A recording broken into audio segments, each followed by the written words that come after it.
A'udzubillahi minasyaitonirrajim. Bismillahirrahmanirrahim. Hamdan wa syukran lillah, ikhwah akhwat fillah yang dirahmati Allah. Assalamualaikum warahmatullahi wabarakatuh. Dan insyaallah kita akan bercerita sedikit tentang apakah syarat-syarat orang yang mauqiyah, ataupun apakah syarat sebagai seorang peruqyah, seorang perawat ini. Ada dua perkara, kalau dua perkara ataupun dua syarat sebaik-baiknya yang ada pada seseorang perawat tersebut. Iaitu yang pertama adalah seorang perawat itu sebaik-baiknya dia mestilah seorang yang muslim, yang soleh dan yang bertakwa. Dan semakin tinggi keimanan dan tingkat ketakwaan seseorang itu, maka semakin kuat pengaruh kesan ruqyah ketika dia meruqyah pesakit. Jadi maksudnya tadi insyaallah dengan izin Allah, kuat atau tidak pengaruh ruqyah ataupun kesan ruqyah sewaktu dia meruqyah pesakit itu, dia tertakluk kepada sejauh mana keimanan kita dan ketakwaan kita kepada Allah.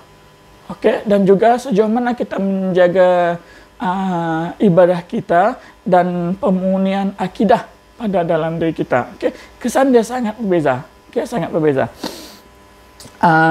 Kemudian yang kedua, ketika meruqyah itu, sebaik-baiknya kita hendaklah menyerah diri kita kepada Allah, menyerah diri kita sepenuhnya kepada Allah, dengan bersungguh-sungguh, dengan kita serahkan hati, serahkan lisan kita kepada Allah. Yang mana ketika kita melafazkan, menyerahkan segala-galanya kepada Allah, pada ketika itulah dengan izin Allah, Allah akan bantu kita dengan cara yang Allah kehendaki. Dan bagaimana cara tersebut itu terserah Allah bagaimana.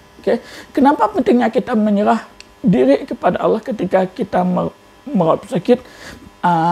Tujuannya adalah supaya di dalam hati kita ini tidak disibukkan oleh bermacam-macam perkara lain. Yaitu perkara contohnya supaya tidak timbul rasa riak, rasa sombong, rasa kita hebat, rasa terburu-buru supaya pesakit ini sembuh, dan apa saja alasan yang terpendam dalam diri kita yang boleh menyimpang jauh daripada niat asal ruqyah itu sendiri. Nah, sebab itulah ketika kita berhadapan dengan pesakit yang mengalami gangguan jin, dan pada masa sama kita mengharap juga pertolongan daripada Allah. Jadi maksudnya dua benda ini dia saling terkait antara satu sama lain. Yang mana kita merawat pesakit sebagai suatu usaha kita, langkah pertama kita untuk mendapatkan untuk membantu pesakit. Dan pada masa sama hati kita serah kepada Allah. Kita minta Allah untuk membimbing kita, membantu kita untuk mengatasi apa saja masalah yang berlaku pada ketika kita merawat pesakit.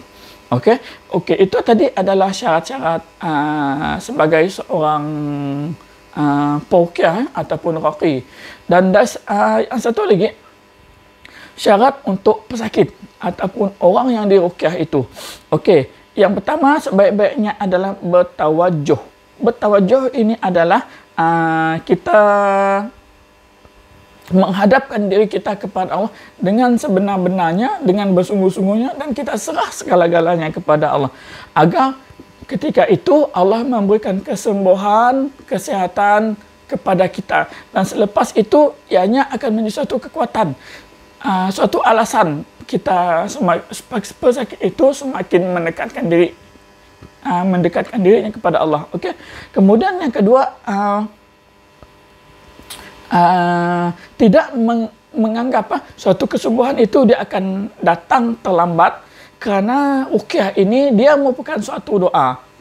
Suatu doa kita meminta kepada Allah. Kadang-kadang pesakit ini dia tidak sabar, tidak sabar untuk sembuh. Sebab itulah kadang-kadang ada pesakit yang mendapatkan rawatan, selepas sekali saja mendapatkan rawatan, sebab itu datang sebab alasan dia tak sembuh. Masalahnya penyembuh ini bukan datang daripada tangan perawat, tetapi datang daripada Allah itu sendiri. Kemudian proses ruqyah ini insya Allah ada yang sembuh selepas sekali dirawat. Ada yang memerlukan rawatan susulan 2 kali, 3 kali seminggu, bahkan sampaikan bertahun. Sejauh mana Allah ingin menguji pesakit itu tadi, sejauh itulah seseorang itu dia belum sembuh dengan izin Allah. Tetapi Allah ini maha adil. Walaupun Allah tidak memberi kesembuhan 100%, tetapi Allah turunkan rahmat yang pelbagai kepada pesakit tadi daripada arah-arah yang tidak disangka-sangka. Jadi, Allah, semoga bermanfaat. Itu saja daripada saya. Wabillahi taufiq wal hidayah.